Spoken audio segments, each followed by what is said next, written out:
Depuis la nuit des temps, les dragons habitent nos rêves et nos cauchemars.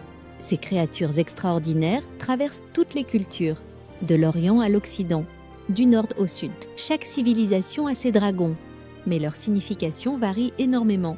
En Chine, ils sont bienveillants. En Europe, ils sont terrifiants. Aujourd'hui, nous allons explorer leurs mystères et découvrir ce qu'ils révèlent sur nous. Les dragons orientaux, maîtres de l'eau en Chine. Le dragon s'appelle Long. Il est l'empereur des créatures. Il contrôle les eaux et les pluies. Sans lui, pas de récolte. Le dragon chinois n'a pas d'ailes. Il vole grâce à sa puissance magique. Son corps serpentin ondule dans les nuages. Il a 4 pattes et des griffes acérées. Sa tête ressemble à celle d'un cheval. Ses yeux brillent comme des perles. Sa barbe flotte dans le vent. Il peut se transformer à volonté. Parfois petit comme un ver à soie. Parfois grand comme l'univers. En Chine, l'empereur était appelé fils du dragon. Son trône était le trône du dragon.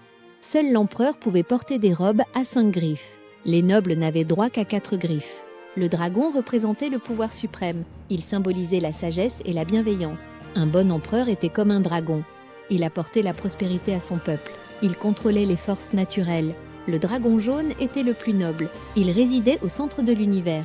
D'autres dragons gardaient les 4 directions. Chacun avait sa couleur et son rôle. Les dragons orientaux maîtrisent l'eau sous toutes ses formes. Ils vivent dans les océans, les rivières et les lacs. Ils font tomber la pluie quand il le faut. Ils arrêtent les sécheresses. Ils calment les tempêtes. Mais ils peuvent aussi provoquer des inondations. Quand ils sont en colère, les paysans leur offraient des sacrifices pour obtenir la pluie ou pour l'arrêter. Les dragons contrôlent le cycle de l'eau, donc le cycle de la vie. Les dragons orientaux apportent la fertilité. Ils fécondent la terre avec leur pluie. Ils font pousser les récoltes. Ils remplissent les greniers. Une année avec de bons dragons était une année d'abondance. Les dragons étaient aussi liés à la fertilité humaine. Les femmes priaient pour avoir des enfants. Un enfant né l'année du dragon était promis à un grand destin. Encore aujourd'hui, les naissances augmentent. Les années du dragon en Chine. En Europe, les dragons sont très différents. Ils ont des ailes comme des chauves-souris. Ils crachent du feu et du poison. Ils dévorent les humains. Ils gardent jalousement leurs trésors. Dans la mythologie nordique, le dragon Fafnir était un nain transformé par la cupidité et la soif d'or. Il gardait un trésor maudit, jusqu'à ce que Siegfried le tue. En Angleterre, Saint Georges combattit un dragon pour sauver une princesse. Cette légende symbolise la victoire du bien sur le mal. Les dragons occidentaux représentent le chaos primitif. Ils sont les forces sauvages de la nature, qu'il faut dompter pour civiliser le monde. Ils vivent dans des grottes sombres, loin des villes et des hommes. Ils attaquent les voyageurs. Ils brûlent les villages. Ils enlèvent les princesses.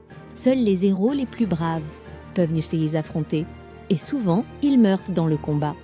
Tuer un dragon était un exploit légendaire qui faisait de vous un héros. Les dragons occidentaux gardent des trésors, pas seulement de l'or et des bijoux, mais aussi des objets magiques, des épées enchantées, des coupes miraculeuses, des livres de sorts. Ces trésors représentent la connaissance, la sagesse cachée, les secrets de l'univers. Pour les obtenir, il faut vaincre le dragon, c'est-à-dire surmonter ses peurs et transcender ses limitations. Le dragon extérieur reflète le dragon intérieur. Au Moyen-Âge, les alchimistes utilisaient l'image du dragon. Il représentait la matière première, qu'il fallait transformer en or. L'Ouroboros, le dragon qui se mord la queue, symbolisait le cycle éternel, destruction et renaissance, mort et résurrection. Le dragon alchimique représentait les forces inconscientes qu'il fallait intégrer pour atteindre la sagesse. Les dragons ont inspiré des milliers d'œuvres, sculptures, peintures, tapisseries. En Chine, ils ornent les palais, les temples et les jardins. Leurs formes ondulantes créent une beauté hypnotique. En Europe, ils apparaissent sur les cathédrales et les châteaux, souvent vaincus par des saints ou des chevaliers. Ces images enseignaient le triomphe du bien sur le mal. Aujourd'hui, les dragons continuent de nous fasciner dans les films et les séries, dans les jeux vidéo et les livres. Ils représentent toujours la puissance et le mystère. Certains sont bienveillants, comme les dragons orientaux. D'autres sont terrifiants, comme les dragons occidentaux. Mais tous incarnent notre rapport à la nature et à nos instincts profonds. Les psychologues voient dans les dragons des archétypes universels Ils représentent notre inconscient collectif, nos peurs ancestrales, mais aussi nos aspirations. Le dragon peut être la mer terrible qui dévore, ou la sagesse qui guide. Il peut être le chaos à combattre, ou la force à canaliser. Chaque culture projette ses propres valeurs sur cette créature mythique. À notre époque de crise écologique, les dragons prennent une nouvelle signification. Ils représentent les forces naturelles que nous devons respecter, pas dominer. Les dragons orientaux nous enseignent l'harmonie avec la nature. Les dragons occidentaux nous avertissent des dangers de la cupidité et de la destruction. Peut-être devons-nous réapprendre à vivre avec nos dragons. Au lieu de les combattre, les dragons nous accompagnent depuis des millénaires. Ils évoluent avec nous. Ils reflètent net nos sociétés, nos peurs et nos espoirs. Dans un monde en mutation, ils continuent de nous interroger sur notre place dans l'univers, sur notre rapport au pouvoir, à la nature et au sacré. Les dragons ne mourront jamais, car ils vivent en nous.